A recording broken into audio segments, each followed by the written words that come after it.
I chose wind energy on my Pepco bill. I've never understood how that works. Yeah, yeah. So that's a good But question. I've met a lot of people who are doing that. Honestly, like it'd be worth looking at your bill just to make sure you're not paying too much. To your question, like how does that work? How are they sourcing wind energy, yeah, to your specific Pepco meter? And in short, they're not. So you're not actually being like having energy diverted to you that's any different. So in terms of the energy that's coming into your building and actually powering your lights, that doesn't change at all.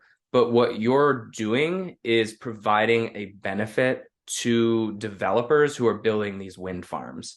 So essentially, the policy that's in place, which I would argue this policy needs to change, but the way that it works right now is when a company wants to build a wind farm in this area, they typically work with like the local municipalities, make sure that they're okay with it and the people are okay with it. And that can become, problematic because some people don't like how they look or sound and all of that. But assuming they can get through that and they have the approvals to build it in this particular area, they have all of these engineering studies that tell them how much energy they should expect to produce from this wind farm over a given year time.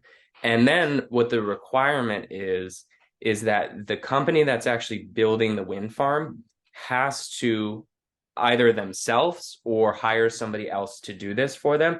They have to go out and they have to get enough subscribers that say, we want wind energy on our bills.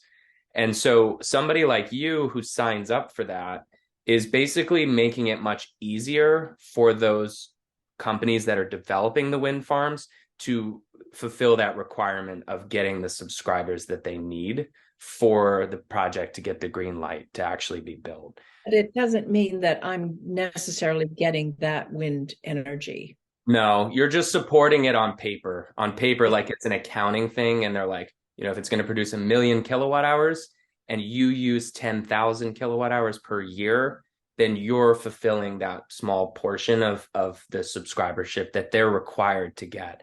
I would argue that there should be no requirement at all for the subscribership. If they build renewable energy, they should just be able to export it onto the utility, and it should just be mixed in with the general offering.